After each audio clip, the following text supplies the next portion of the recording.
अस्सलामुअलैकुम। बेटा मैं अपने नेक्स्ट डिस्कशन लेक्चर के साथ स्टार्ट करने लगा हूँ।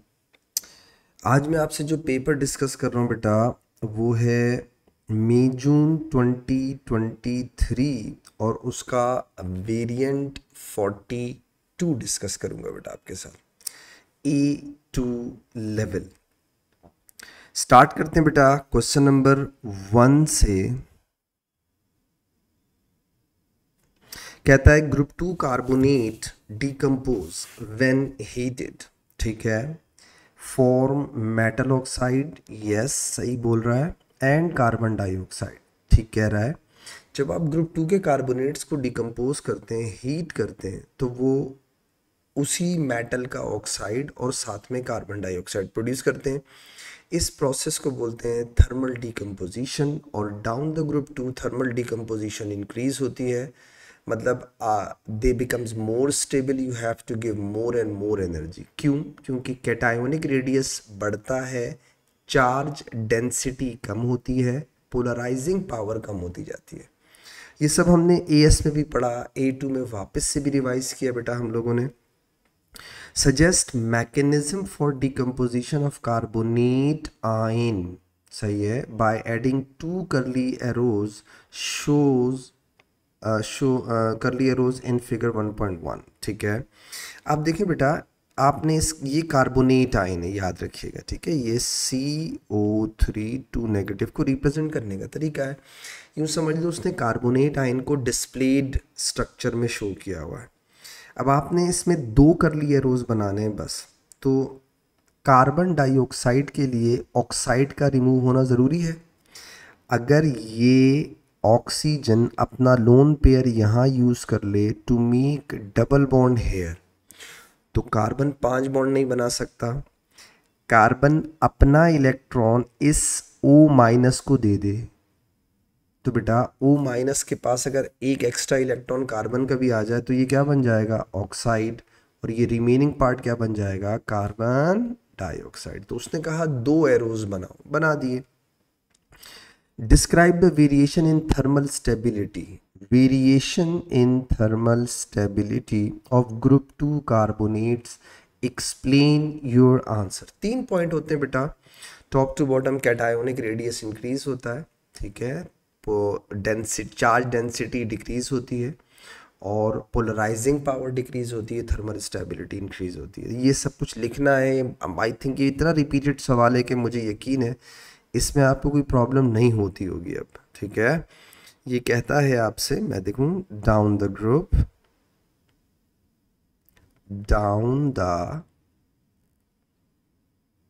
Group cationic radius increases, charge density decreases,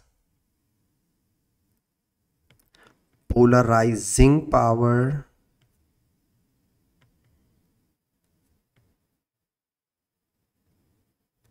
decreases, consequently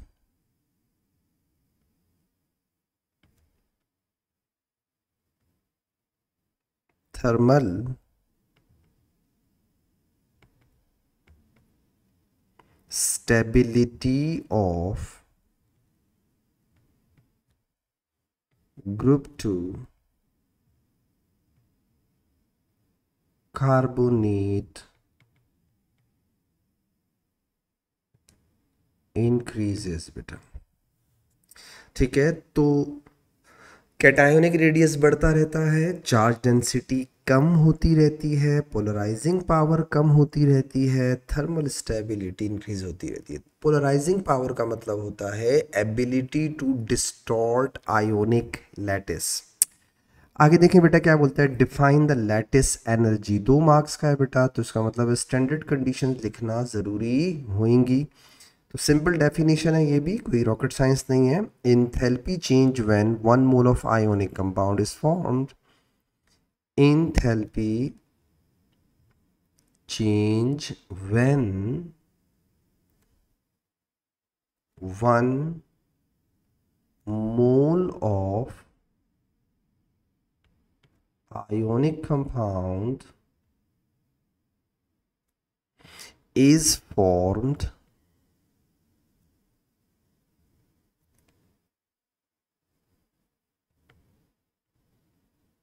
from its gaseous ion under standard condition.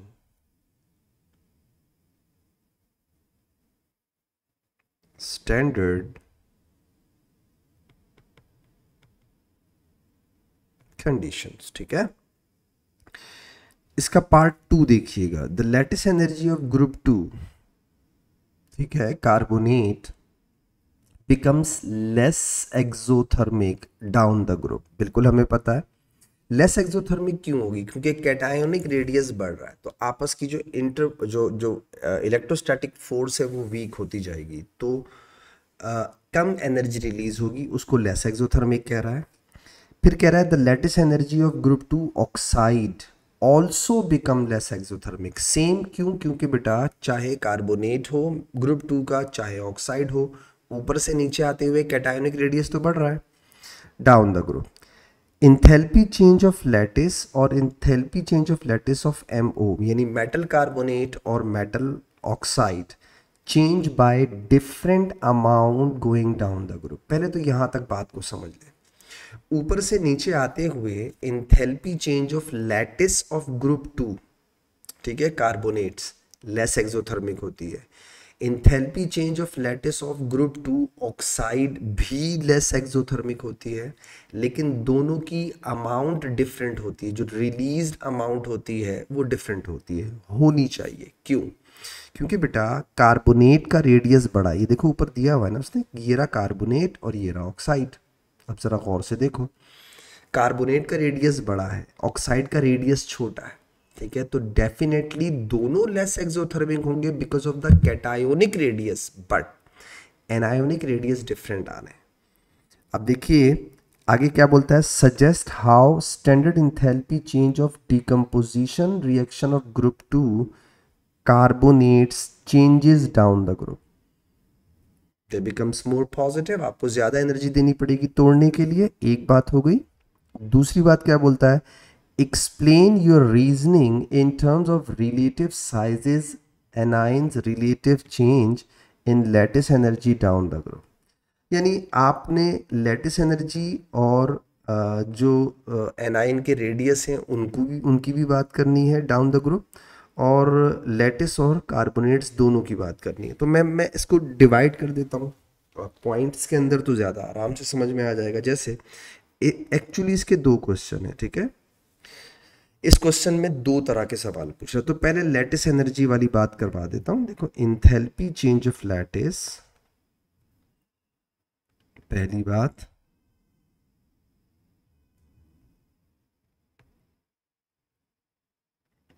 Enthalpy change of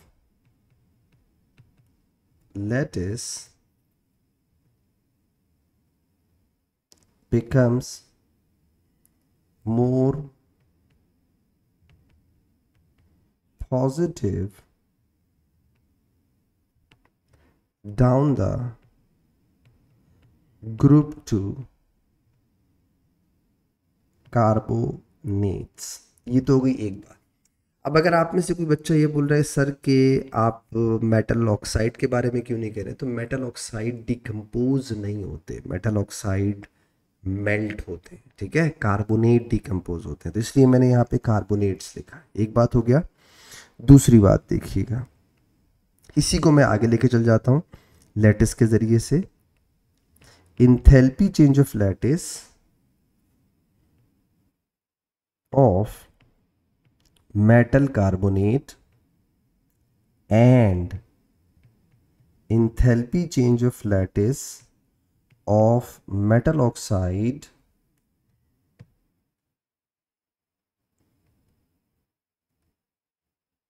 becomes less exothermic down the group, but for enthalpy change of lattice of metal oxide, enthalpy change of lattice of metal oxide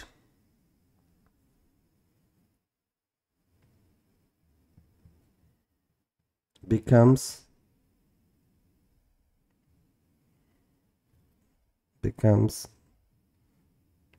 less exothermic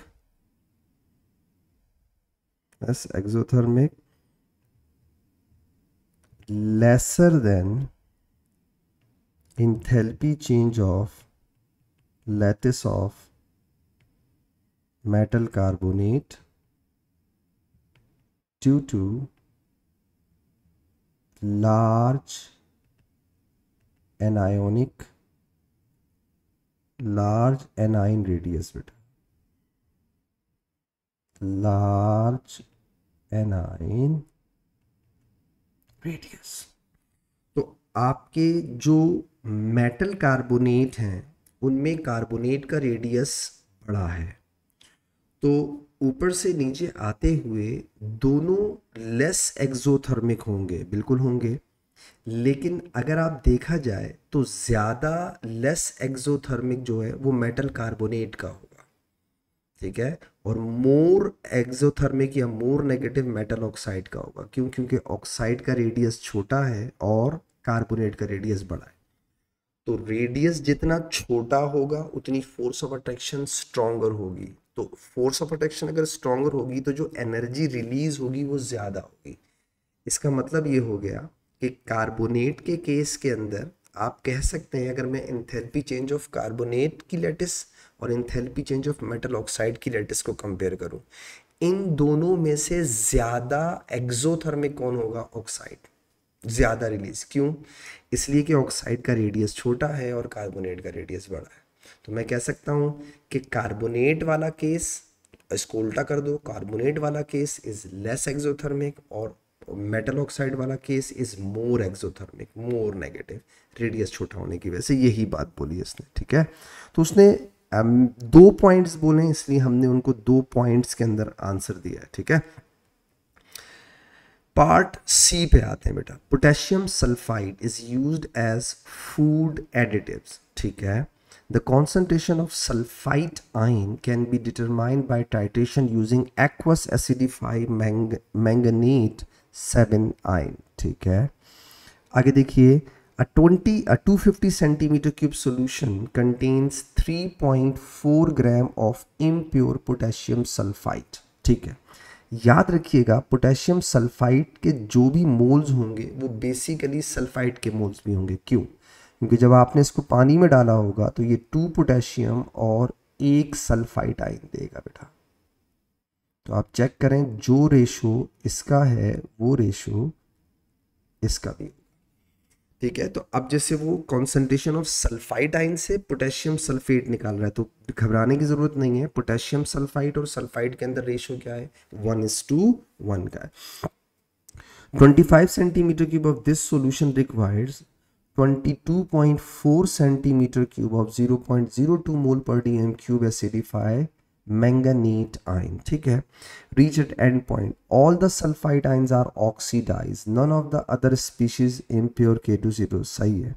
यानी जो चीज़ oxidise की है potassium sulphide के अंदर वो सिर्फ sulphide है, इसके अलावा और कुछ भी नहीं है। तो मतलब जो भी आपके मोल्स आएंगे MnO4 नेगेटिव के, वो सारे के सारे मोल रेशो सिर्फ और सिर्फ किसके इक्वल होंगे? सल्फाइड के। ये कह रहा है, okay. The reaction occurs as shown by 2 half equations, ठीक है। Give ionic equation for this reaction, okay, between SO3। तो बेसिकली वो हमें मोल रेशो निकालने के लिए 2 इक्वेशंस को मर्ज करने का बोल रहा है। तो देखो बेटा, ऊपर वाली इक्वेशन में 2 इलेक्ट्रॉन है, नीचे वाली में 5 है, इनको मर्ज करके आयोनिक बनाना है। तो ऊपर वाली पूरी इक्वेशन को मल्टीप्लाई कर दो 5 से, नीचे वाली इक्वेशन को मल्टीप्लाई कर दो 2 से। इलेक्ट्रॉन बैलेंस होंगे ताकि कैंसिल हो जाए। मैं यहीं पे कर देता हूँ, ट्राई देखो, कोशिश कीजिएगा समझ आ जाए मेरी बात। यहाँ मैंने 5 लिखा, यहाँ मैंने 5 लिखा, यहाँ मैंने 5 लिखा, और 5 2 ज़ा 10, ये 10 हो जाएगा, और 5 2 ज़ा 10, ये 10 हो। ठीक है, मैं यहीं पे कर रहा हूँ काम। अब आ जाओ नीचे वाली इक्वेशन को, ये हो जाएगा 2, 2 1 ज़ा 2, और 2 8 ज़ा ये 16 हो जाएगा बेटा, और 5 2 ज़ा 10 हो जाएगा, 2 1 ज़ा 2, और 4 2 ज़ा 8 हो जाएगा। ठीक है बेटा, अब मैं इसको यहीं पर कैंसिल कर रहा हूँ। देखिए 10 इलेक्ट्रॉन से 10 electron cancel, 10H positive ion से 16H पॉजिटिव आयन कैंसिल होंगे, तो यहाँ 6 बच जाएंगे। यहाँ पर हैं 8 5H2O, यहाँ पे हैं 8H2O। तो बेटा अगर मैं 5 को 8 से हटाऊं तो मेरे पास कितने H2O बचेंगे? 3, राइट। अब एरो से पहले पहले क्या बच रहा है वो देखो, मुझे जो नज़र आ रहा है मैं वो लिखता हूँ। ये देखिए मैंने लिखा 2 MnO4 negative plus 5 SO3 2 negative बचा, plus 6H positive ion remaining बचा। गौर से देखें, मुझे लगता है यही सब कुछ रिमेनिंग बचा हुआ है। अब एरो के बाद देखें क्या क्या आ रहा है, चेक करें। यहाँ आ रहा है 5 SO4 2 negative plus 2 Mn2 positive और प्लस 3H2। आई थिंक यही है इक्वेशन। तो मैंने क्या किया, अक्रॉस द इक्वेशन जो इलेक्ट्रॉन थे उन्हें सेम किया और उन्हें क्रॉस मतलब कैंसिल आउट करके ओवरऑल इक्वेशन बना दी। ओ लेवल में भी ये सब कुछ आप लोग करते हैं बेटा। दो इक्वेशंस को मर्ज करने के दो तरीके होते हैं। Across the equation number of moles of electron same कर दो, या across the equation same substances के मोल सेम कर दो। आ जाओ, calculate the percentage purity of this. मुझे यकीन है ये आपने कर लिया होगा, फिर भी थोड़ा गाइडलाइन दे देता हूँ, ज़रा देखिएगा। KMnO4 के लिए आपको क्या क्या दिया हुआ, मुझे ये मिटाना पड़ेगा ताकि मैं इसे वापस से समझा सकूँ। लुक एट हियर, यहाँ देखिएगा, इस वाली बात को और से देखिएगा। सबसे पहले मैंने MnO4 नेगेटिव के मोल्स निकाले। कैसे? मुझे वॉल्यूम दिया हुआ है 22.4, यानी कि 0.0224। मुझे कॉन्सनट्रेशन दी हुई है बेटा 0.025, 0.025। तो मैं मोल्स निकाल सकता हूँ। मोल्स किसके बराबर होगा? C इंटू वी के बेटा। तो 0.025 into 0.0224। Let me calculate it for you.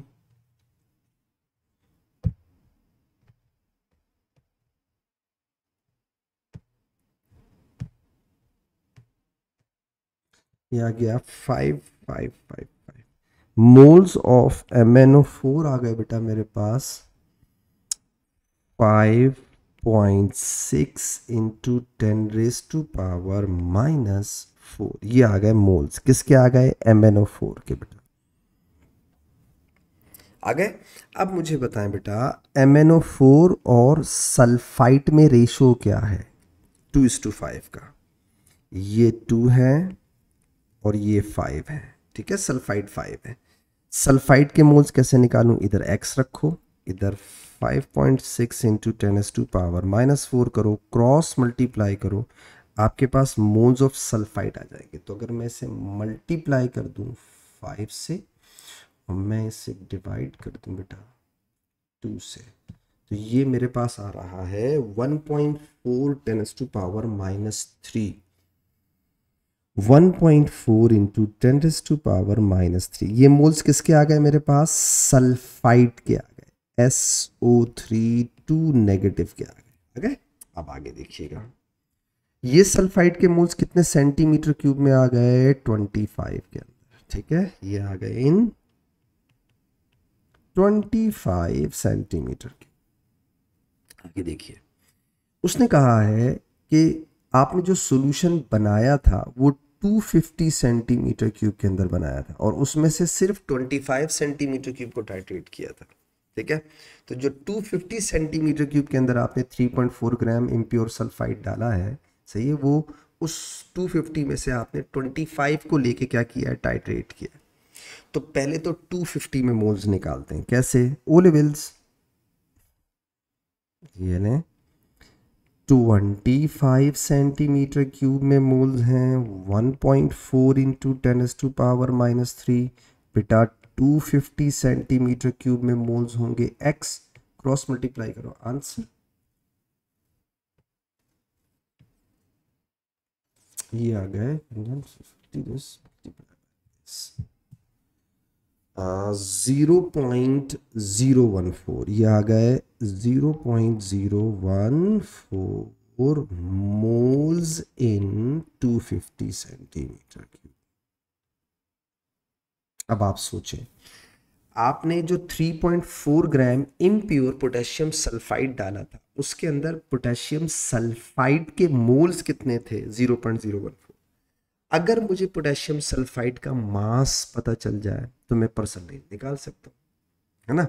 मास कैसे निकालें इसका, बहुत सिंपल सा, मोल्स आपके पास हैं, तो moles is equal to mass upon molecular mass. अगर आपको मास चाहिए तो मोल्स इनटू मॉलिक्यूलर मास, तो बेटा मोल्स आपके पास हैं 0.014।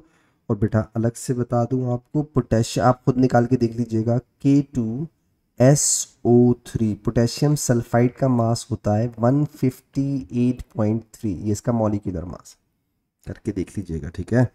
तो मैंने मल्टीप्लाई किया 158.3 से, तो मेरे पास मास ऑफ पोटेशियम सल्फाइड आ जाएगा।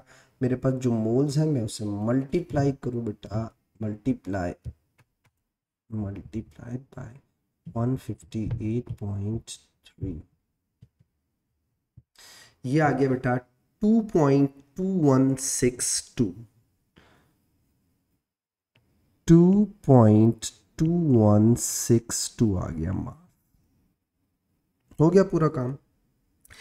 आपने 250 सेंटीमीटर क्यूब में इतना पोटेशियम सल्फाइड डाला था जो इम्प्योर था, जबकि उसमें रियल कितना निकला, 2.2162। तो बता सकते हो परसेंटेज प्योरिटी कैसे निकालो, आप कहेंगे sir 2.2162 into 100 divided by total mass is 3.4।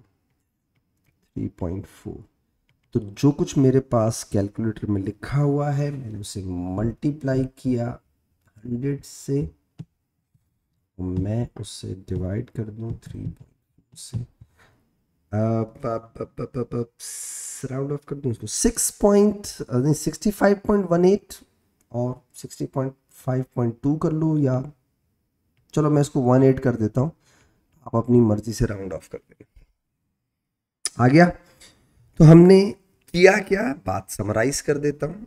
MnO4 negative के मोल्स निकाले, रेशो से सल्फाइड के मोल्स निकाले, वो मोल्स 25 में थे तो 250 में मोल्स निकाले, 250 में मोल्स को मास में कन्वर्ट कर दिया, फिर चेक कर लिया हमने 250 में कितने मोल्स डाले थे।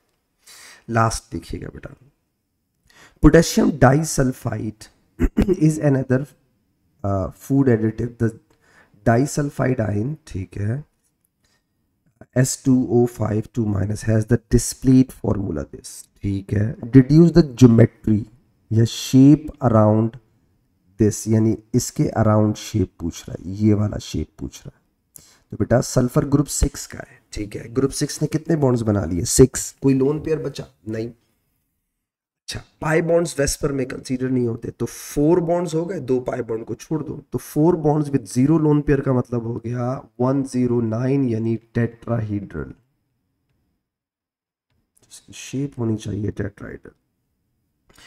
क्वेश्चन नंबर 2 देखिएगा बेटा, state 2 chemical properties of transition elements, chemical पूछ रहा है नॉट फिजिकल, तो melting point, boiling point, density, सही है, ये नहीं बताओगे, ठीक है। वेरिएबल ऑक्सीडेशन स्टेट और form coloured compounds, they have variable oxidation state, variable oxidation state बोल दो बेटा, और coloured compounds.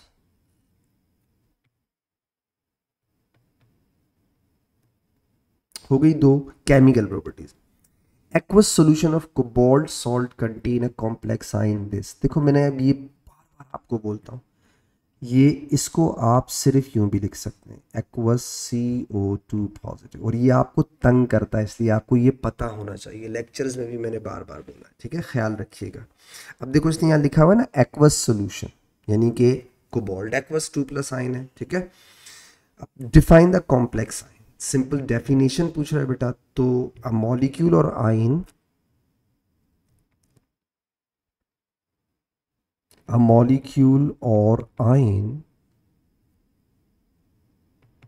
in which metal ions are surrounded by metal ions are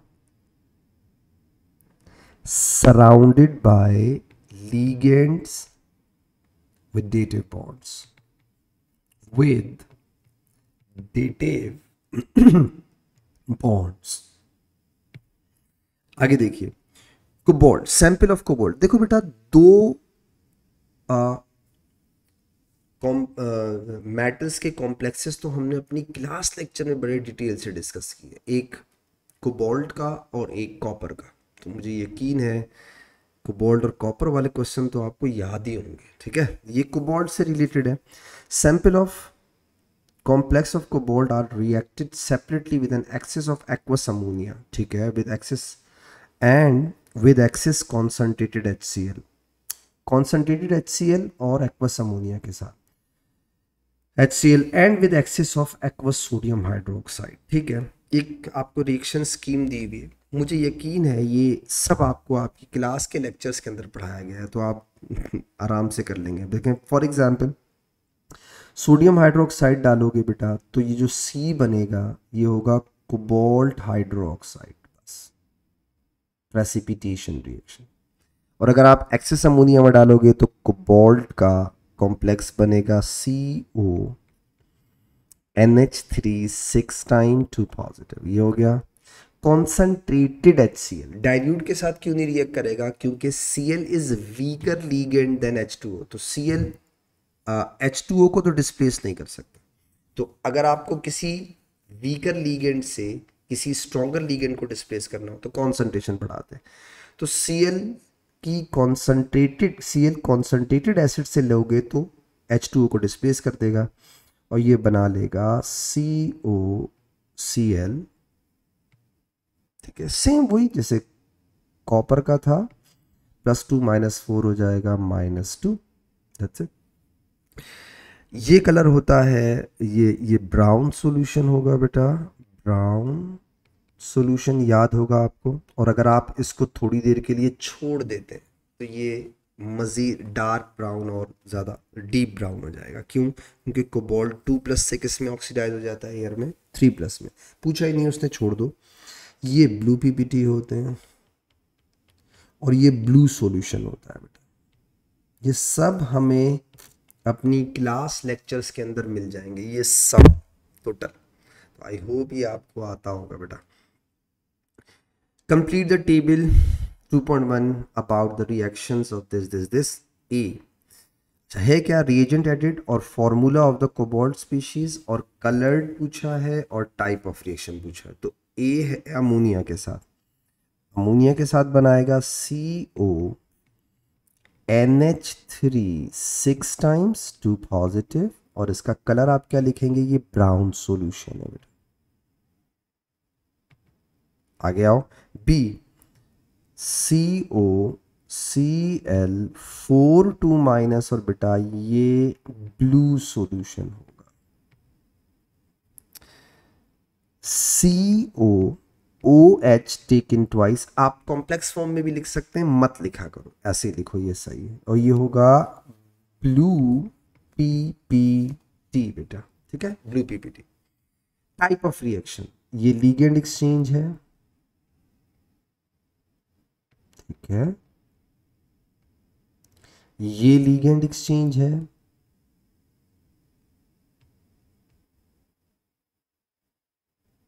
ये प्रेसिपिटेशन होगा। मैं क्लास में लेक्चर में भी बहुत तंबीह के साथ मैंने बताई थी ये बात कि यार जब दो सॉल्यूशन मिक्स हों और एक सॉलिड बन रहा हो तो उसे लीगेंड डिस्प्लेसमेंट मत बोला करो, ठीक है। प्रेसिपिटेशन रिएक्शन होता है। कहता है ethanedioate ion can act as a bidentate ligand, ये भी हमने पढ़ा हुआ है। Explain what is meant by the bidentate ligand, इसका मतलब क्या होता है। तो आप बाइडेंटेट लीगेंड का मतलब क्या होता है बेटा, आयन और molecule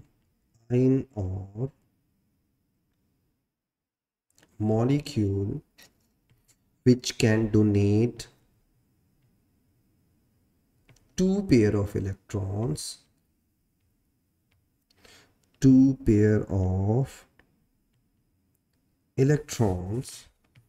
to transition metal ion और dative bond, ठीक है। एक होता तो मोनडेंटेट होता, दो हो तो बाइडेंटेट हो, और अगर दो से ज्यादा हो तो पॉलीडेंटेट कहते हैं। The complex cobalt H2O C2O4 और BrCl exist as stereo isomer. Stereo का मतलब होता है ज्योमेट्रिकल एंड ऑप्टिकल, दोनों हो सकते हैं। Complete the three-dimensional diagram in figure 2.2 show 4 stereoisomers of this। अच्छा, आपको याद होगा मैंने क्लास में बड़ा एम्फेसाइज किया है, जब भी आप ऑक्टाहेड्रल के कॉम्प्लेक्सेस के आइसोमर्स बना रहे हो ना तो अक्रॉस देखा करो। देखो तीन ही चीजें अक्रॉस हो सकती हैं, यूं हो यूं हो यूं हो, बस आसान है। अब वो बोल रहा है 4 स्टीरियो आइसोमर बना। अब गौर से देखें, आपके पास वाटर 2 हैं, ठीक है। तो मैं वाटर से स्टार्ट करता हूँ और 2 अलग अलग हैलाइड्स हैं, एक ब्रोमीन है और एक क्लोरीन है। हाँ, अगर ये एक जैसे होते तो फिर अलग बात थी, बट अलग अलग है। तो हम सबसे पहले किसे फोकस कर लेते हैं, वाटर को। जैसे फॉर एग्जाम्पल मैंने H2O अक्रॉस बना दी, ट्रांस बना दी, और मैं H2O को सिस बनाऊं और Cl और Br को क्रॉस बना दूं। कितना आसान हो गया देखो। अब यहां आ गया मेरे पास Cl और Br हो गए। अब आप इनकी पोजीशंस चेंज करते जाएं, H2O को नीचे ले आए, Cl को ऊपर ले जाएं, Br को नीचे ले जाएं, इसको ऊपर ले जाएं, और अक्रॉस देखते रहिएगा कोई चीज सेम ना हो रही हो। फॉर एग्जाम्पल जरा गौर से देखिए, पहले वाले कॉम्प्लेक्स में H2O अक्रॉस है, इसमें ऑक्सीजन और Br अक्रॉस है, और ऑक्सीजन और Cl अक्रॉस है। गौर से देख लें, आ गए नजर, आ जाए दूसरे वाले पे। यहां देखें, आप कहेंगे इसमें Cl और Br अक्रॉस है, ऑक्सीजन और H2O अक्रॉस है, ऑक्सीजन और H2O अक्रॉस है। देख लें सेम है या डिफरेंट, डिफरेंट है। कितना आसान होता है, आप सिर्फ अक्रॉस देख लिया करें। ये देखें, नीचे वाले को देखें, मैं किसी भी एक पोजीशन को चेंज कर लेता हूं। सपोज इसको इससे दोबारा देखिएगा, मैंने क्या किया, इधर Cl लगा दिया, इधर H2O लगा दिया, इन दोनों को एज इट इज रहने दिया। अब मुझे शक है पता नहीं रिपीट ना हो गया, नहीं, मैं क्या करता हूं मैं इनको अक्रॉस चेक कर लेता हूं, हुआ क्या क्या है जरा देखिएगा भाई। एक अक्रॉस मुझे नजर आ रहा है ClH2O का, एक अक्रॉस मुझे नजर आ रहा है OBr का, और एक अक्रॉस मुझे नजर आ रहा है OH2O का।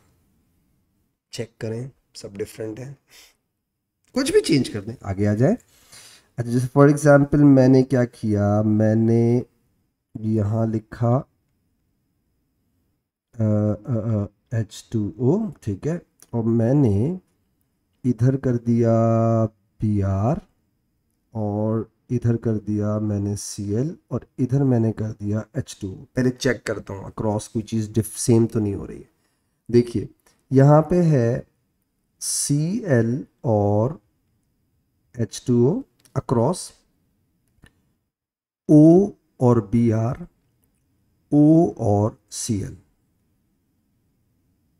नहीं O और Cl नहीं है, ये देखें ये है O और Br और O और H2O। अब आप गौर से देखें, ये सेम हो गया, गौर से देखिए,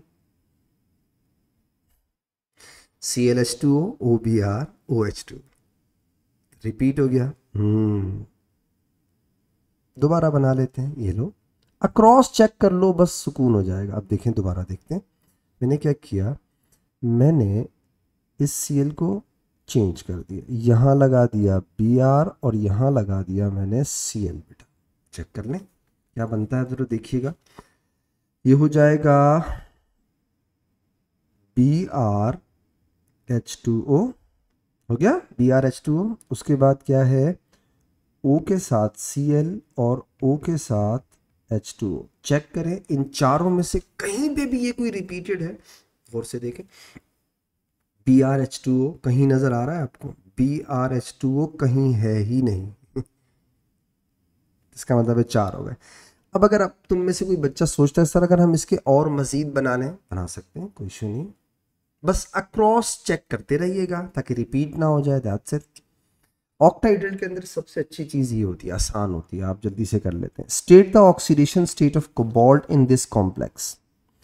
कोबाल्ट की ऑक्सीडेशन स्टेट निकालनी है कॉम्प्लेक्स के अंदर। यहाँ देखिएगा ये -1 Cl -1 C2O4 पे -2, तो -4 पे अच्छा कोबाल्ट पे ऐसा क्या लिखूं कि -1 आंसर आए, +3, क्योंकि -4 +3 का आंसर क्या होगा, -1। इसका मतलब है ऑक्सीडेशन स्टेट है इसकी +3। स्टीरियो आइसोमेर में आप ज्योमेट्रिकल लिख लो, मैंने सब ज्योमेट्रिकल बनाए। That's it. क्वेश्चन नंबर 3 पे आ जाते हैं बेटा। कहता है complete table 3.1 by placing one tick in each row to indicate the sign of each type of energy change under standard condition। तो मतलब कहने का ये है, नॉलेज बेस्ड क्वेश्चन है। Bond energy always positive, energy required to break the bond. Enthalpy change of atomisation is always endothermic, positive हो गया। Enthalpy change of formation is could be negative could be positive, दोनों हो सकती है, टिक लगाना है। Define standard enthalpy change of atomization when 1 mole of gaseous atoms form from its element under standard condition। Simple definition पूछ रहा है तो आप लिखें बेटा enthalpy change when 1 mole of gaseous ions formed from its elements under standard condition।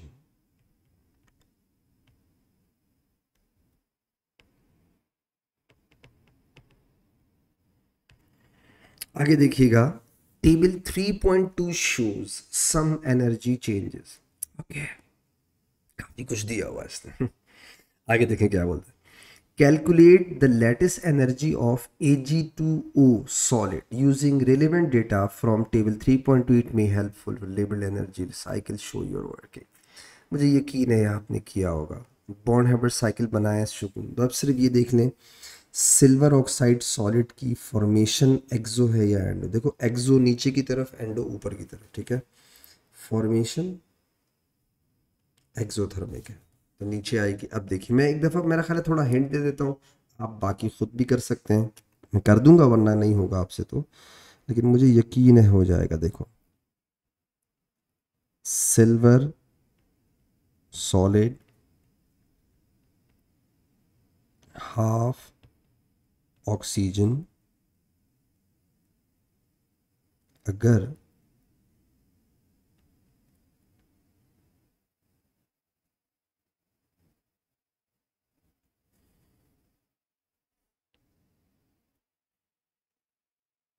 बना ले Ag2O solid, तो ये कहलाएगी फॉर्मेशन। मैं आगे चलता हूँ, ज़रा देखिएगा। मैंने सिल्वर को एटोमाइज किया, ठीक है, तो मैं लिखूंगा 2Ag गैस और हाफ O2 को as it is carry forward कर, हो गया। आगे देखिएगा, अगर मैं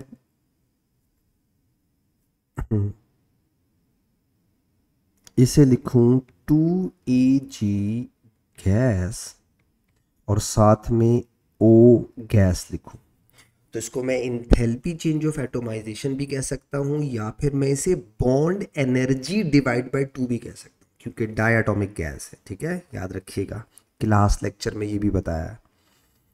आगे आए बेटा, ये हो गई आयोनाइजेशन एनर्जी ऑफ सिल्वर बेटा, तो 2Ag पॉजिटिव सिल्वर हो गया, ये एज इट इज रहेगा, डन हो गया। फर्स्ट इलेक्ट्रॉन एफिनिटी एक्सोथर्मिक होती है, एरो नीचे आएगा, मुझे यकीन है ये आप बना लेते हो। सेकंड इलेक्ट्रॉन एफिनिटी एंडोथर्मिक होती है, एरो ऊपर जाएगा। ये सब हम बॉन्ड हेबर साइकिल क्लास में डिटेल से कर चुके हैं, तो ये होगा 2Ag पॉजिटिव गैस और O2 नेगेटिव गैस।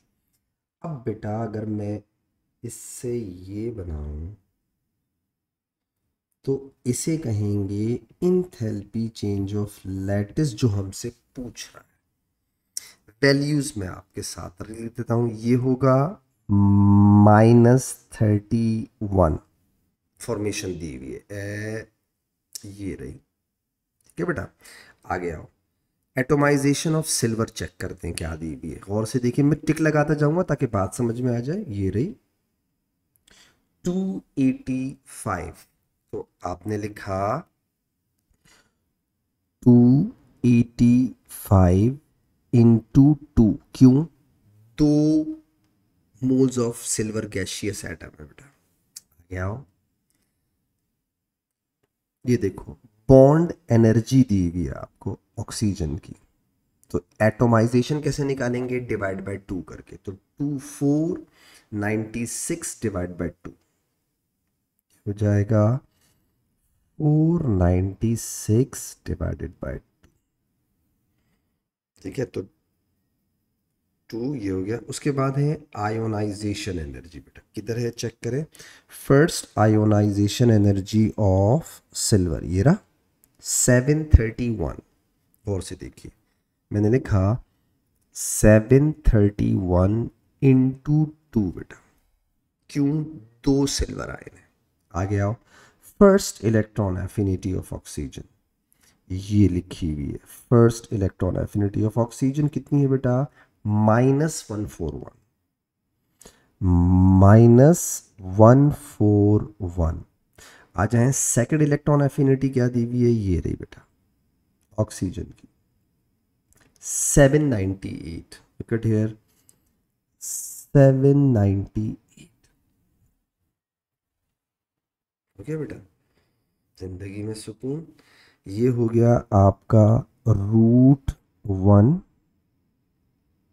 और ये पूरा आपका हो जाएगा यहाँ से पूरा वहाँ से लेकर, मतलब यहाँ पूरा, मैं इसको कैसे करूँ, क्यों कर दूँ, पता नहीं मैं कर सकता हूँ या नहीं, है सब खराब हो गया इसमें। मेरा ख्याल है अगर मैं इसे 2 टुकड़ों में कर दूँ, कैसे, ऐसे देखिए, ट्राई करता हूँ, हुआ तो ठीक है, नहीं तो छोड़ दूंगा।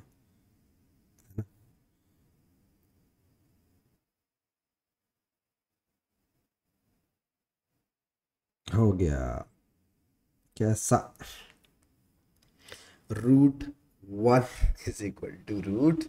तो बेटा इन सबको कैलकुलेटर में पुट कीजिए, बराबर हो जाएगा किसके, 31 के, ठीक है, तो ये सब मैं करके दे दूँ, आप कर लेंगे, नहीं आप करेंगे नहीं करेंगे, खैर मैं कर देता हूँ।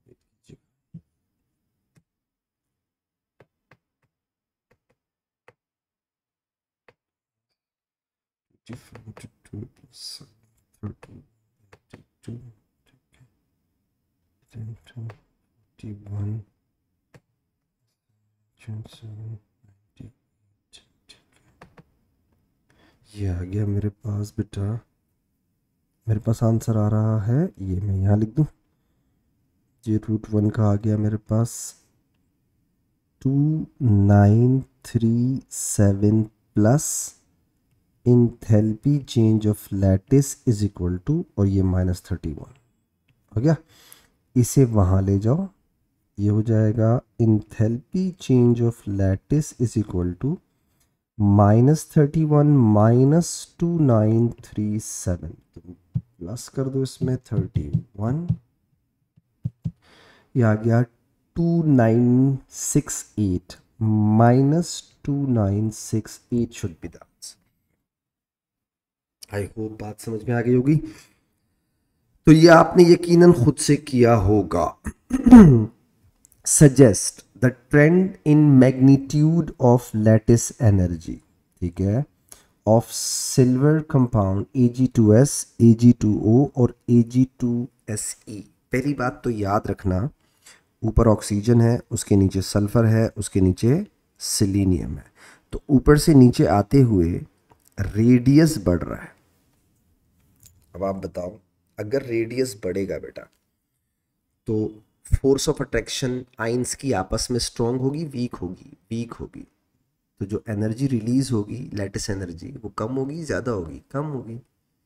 तो मोस्ट एक्सोथर्मिक ऑक्सीजन वाला होगा, लीस्ट एक्सोथर्मिक सिलीनियम वाला होगा, क्योंकि ऑक्सीजन का रेडियस छोटा है, सिलीनियम का रेडियस ग्रुप 16 में सबसे बड़ा है, इन तीनों में सबसे बड़ा है, मतलब ग्रुप 16 में सबसे बड़ा नहीं है, इन तीनों में सबसे बड़ा है।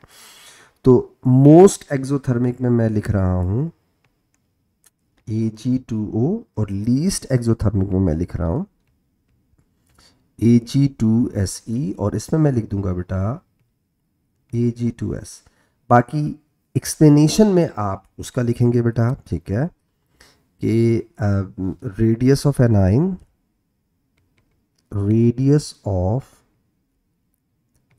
एनाइन इंक्रीजेज फ्रॉम, मेंशन करना ज़रूरी है, ठीक है, increases from oxygen to selenium, hence electrostatic force, क्योंकि लैटिस एनर्जी है ना, electrostatic force decreases, consequently enthalpy change of lattice becomes less exothermic।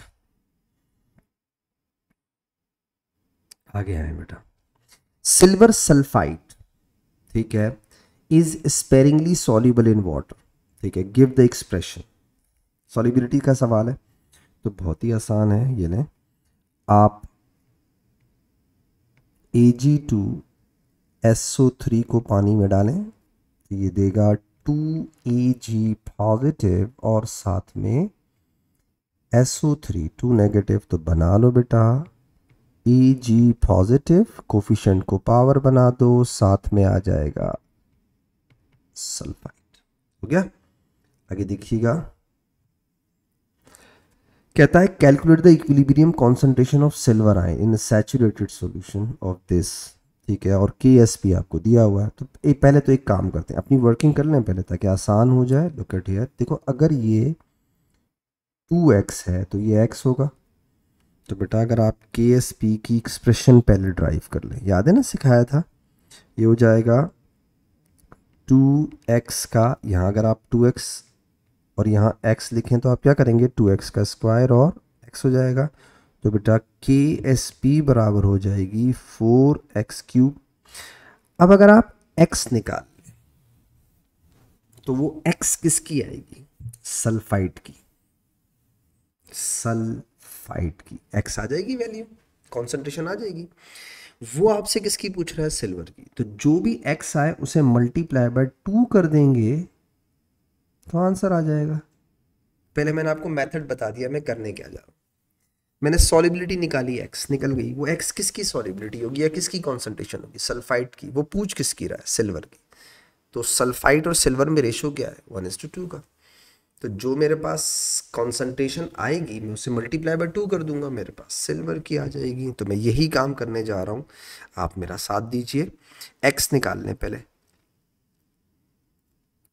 x बराबर हो जाएगा के एस पी अपॉन 4 1/3। x बराबर हो जाएगा के एस पी आपको कितना दिया हुआ है, 1.5 into 10⁻⁻14 divided by 4 1/3। Let me calculate it for you.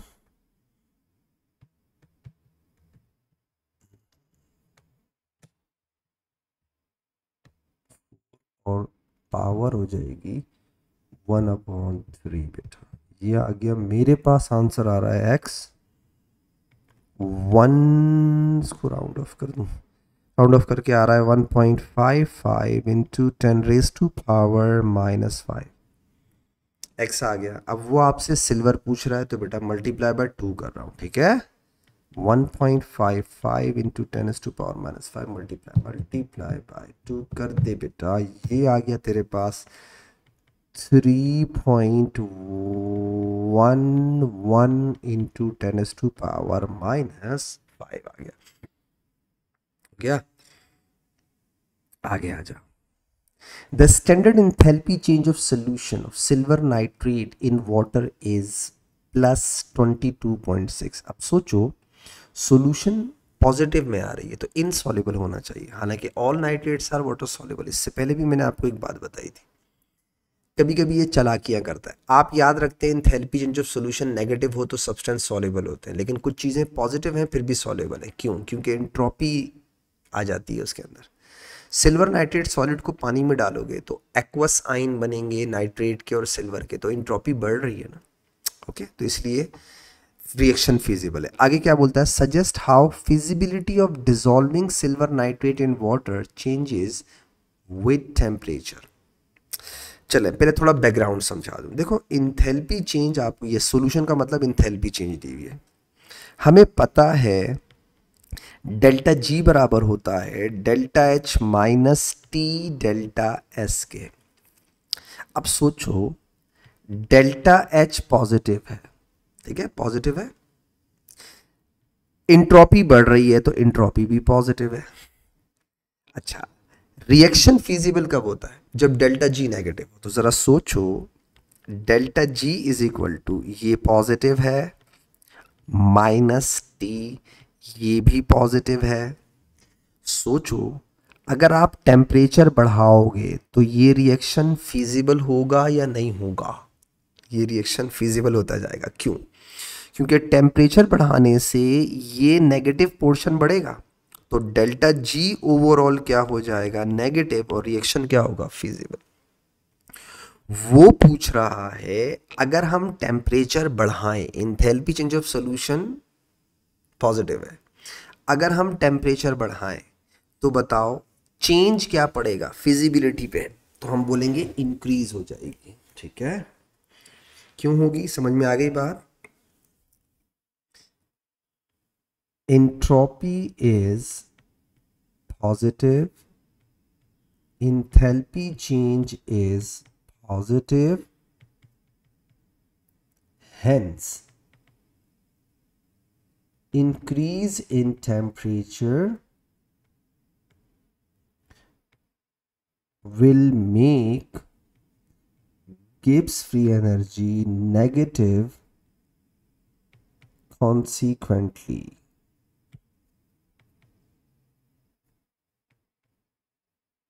feasibility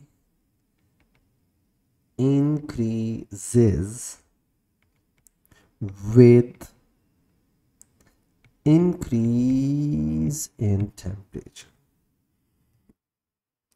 I hope बेटा मेरी डिस्कशन से आपको फायदा हो। इंशाल्लाह अपने अगले डिस्कशन लेक्चर में इसको यहीं से कंटिन्यू करूंगा। तब तक के लिए इजाज़त दीजिएगा, तो हमें याद रखिएगा। अल्लाह हाफिज़।